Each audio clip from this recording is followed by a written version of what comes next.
Honestly, what's your excuse for not creating today? No time? No expensive supplies? You think you're not talented enough? Or maybe it is that intimidating blank page waiting for the first mark? Whatever your reason is, I want to challenge it today, because we're going to create together. Hello creative friends, and welcome back to day 3 of Junk Journal July. Today's prompt is print. Now I know, for many people that word immediately sounds expensive or complicated. Maybe you're thinking about gel blades, lino printing, carving tools, or a whole collection of art supplies. But here's the beautiful thing about creativity. Printing isn't about the equipment. It's about leaving a mark, and almost everything around us can leave one. So today I've been wandering around my house, collecting what most people would simply throw away. A crumpled plastic bag, a piece of bubble wrap, an old envelope, things that have already served one purpose, but still have another creative life waiting inside them. I love working this way, because it reminds me that creativity isn't something we buy. It is something we practice. You don't need a perfect studio.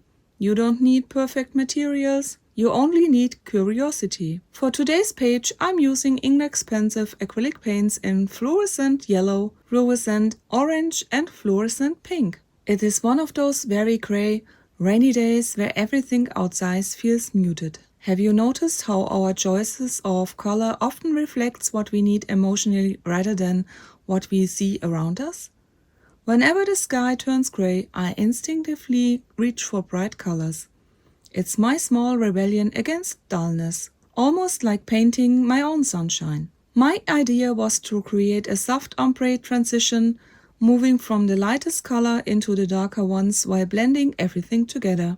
Did it work exactly the way I imagined? Not really. And that's perfectly okay. One of the biggest lessons art keeps teaching me is that the process doesn't owe us perfection. Sometimes the most interesting results are born when our original plan quietly falls apart.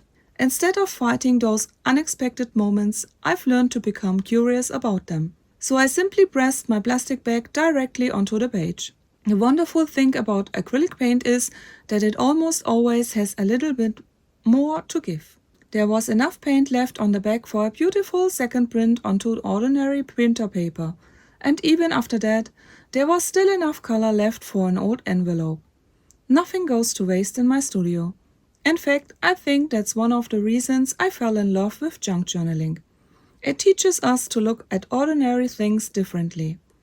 Not as rubbish, not as leftovers, but as possibilities. That old envelope may become part of another prompt later this month. Every little scrap carries potential. As I looked at the print on my journal page, I suddenly saw something unexpected. It reminded me of a strange landscape, not one from Earth exactly. More like an unknown place waiting to be explored.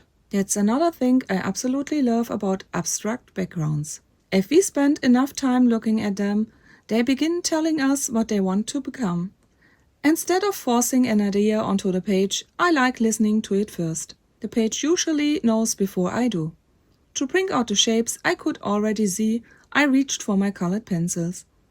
Some of the untouched white spaces looked like little ponds or water reflections, so I gently enhanced those areas instead of covering them.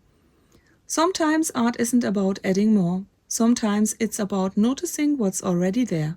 Before working directly on my journal page, I experimented on the second print first. That's another habit that has saved me many times.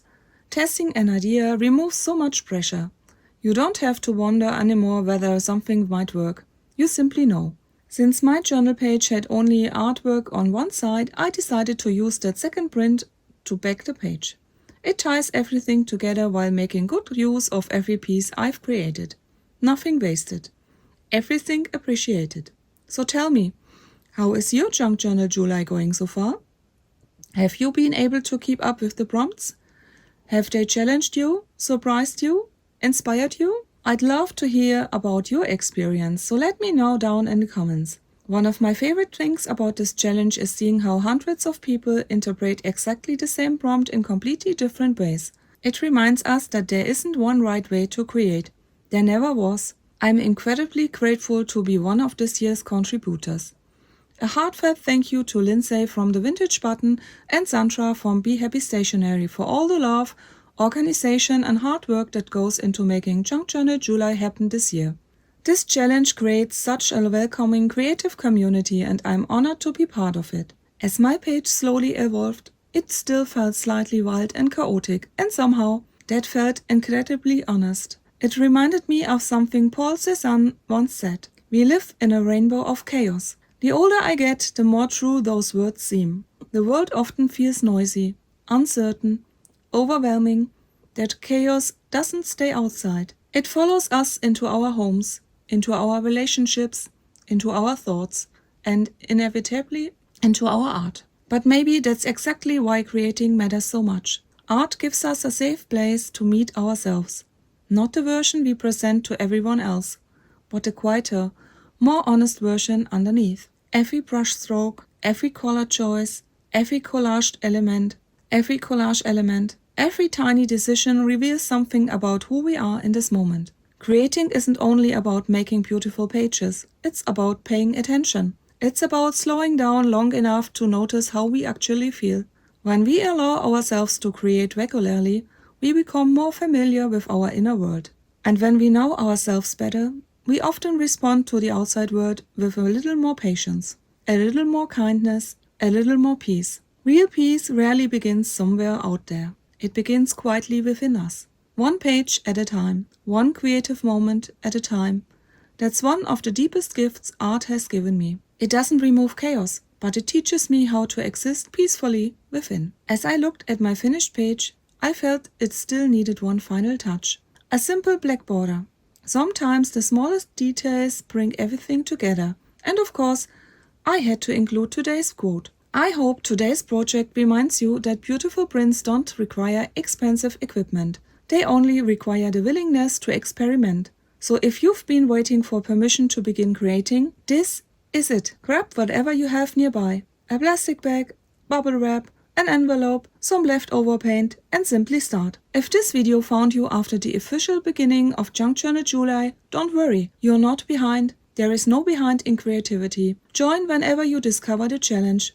Do every prompt, or only one. Skip days if you need to. Follow your curiosity instead of a schedule. The important thing is simply to keep creating. If today's video inspired you, I'd really appreciate it if you gave it a thumbs up. It helps this video reach more creative people who might need a little encouragement today. And if you enjoy junk journaling, mixed media, creative recycling and finding beauty in everyday materials, don't forget to subscribe and turn on notifications so you won't miss the next prompt. Thank you so much for spending this creative moment with me. Take care of yourself, keep creating, and I'll see you tomorrow for day 4 of Junk Journal July. Until then, happy creating!